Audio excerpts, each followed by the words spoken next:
Práve sa nachádzame na okraji Otaniemy a takto vypadajú školské budovy.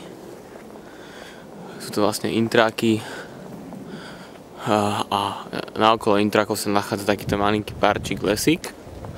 A pôjdeme sa trochu bližšie pozrieť na pobrežie, kým je slnko.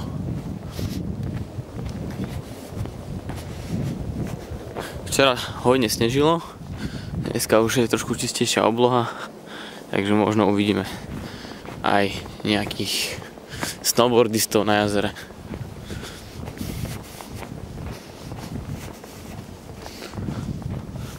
Obliekať sa treba dobre, to znamená nejaký ten overall, lyžiarska bunda, zatiaľ kým ideme, aby sme mali o čom rozprávať.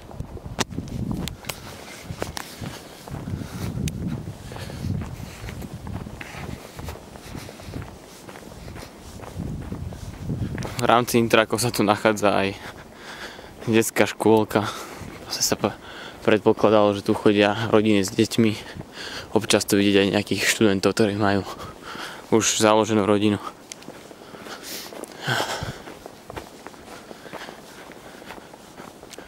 Chodníky sú označené naokolo takouto značkou, takže sa človek nemôže stratiť.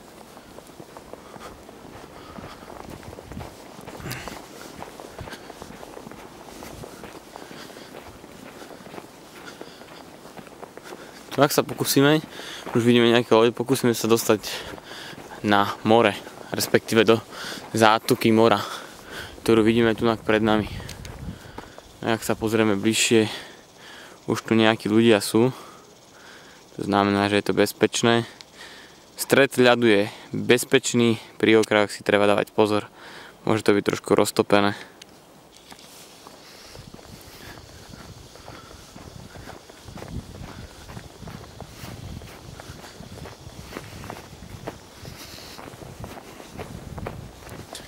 To je loďky, ktoré už najbližšie 3 mesiace nevyplávajú. No ak vidím, že to sa bude dať dostať von a pozrieť sa bližšie na surfistov.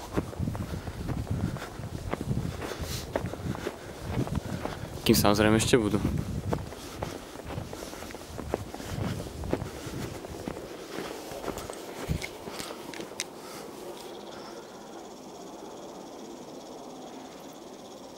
Takže surfistov máme. Sa pokúsime na nich zaostriť.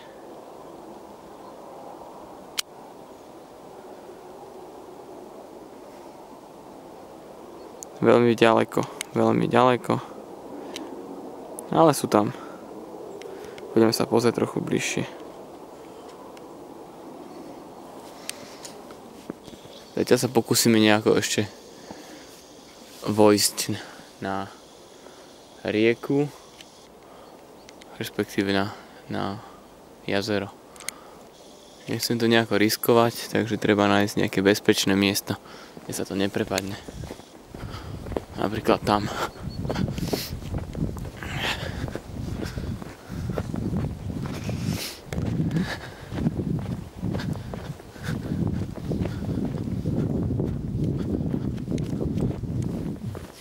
Včera som tu išiel krásne bezpečne, dneska už je trošku odmek.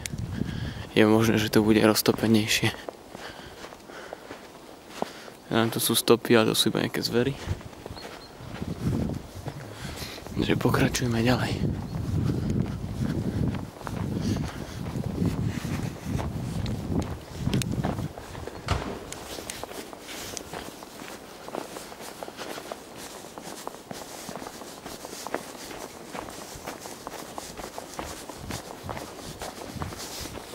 Tiež budovy internátu.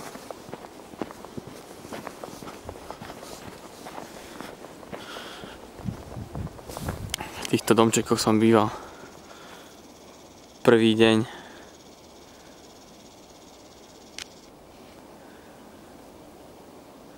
Krásne veľké okná. Človek by si myslel, že tam bude veľa slnka. Slnka tu není. jediný problém.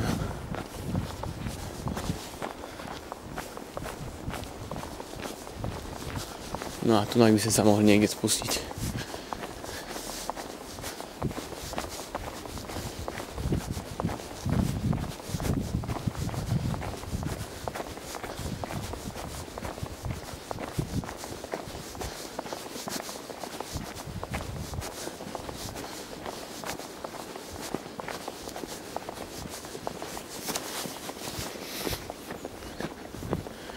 Čo nejaké dneska ešte stopy vidím, takže tu by to malo byť bezpečnejšie.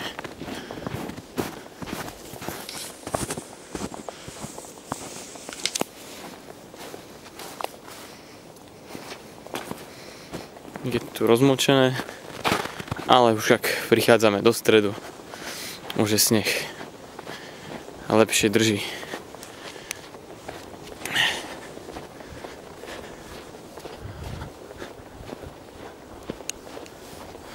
Tam krátky záber vľavo,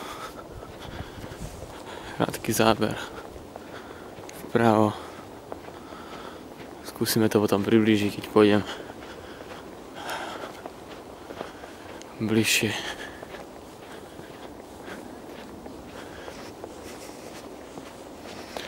Takýmto ostrovčekom sa treba trošku vyhýbať. Je možné, že tam to bude rozmočenejšie. Včera pán tvrdil, že pán Chalanisko, že hrúbka ľadu je okolo 70 cm, takže netreba sa ničoho báť.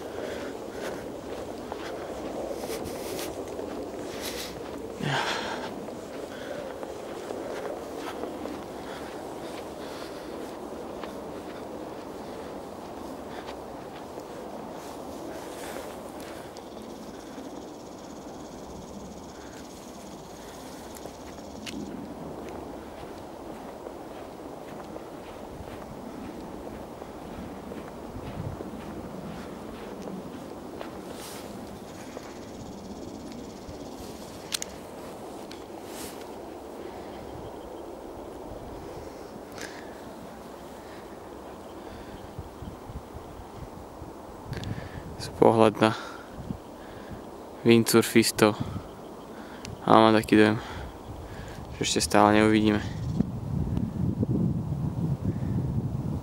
Tu je jeden. Dneska vietor viacej praje. Včera som dostal prednášku, ako funguje vietor na jazerách alebo na zatvorených priestranstvách.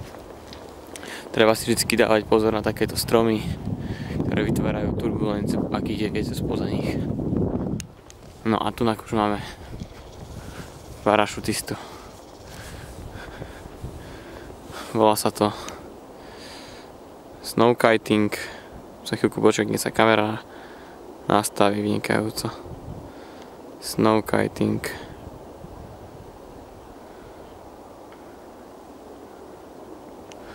Môžeme sa bližšie pozrieť.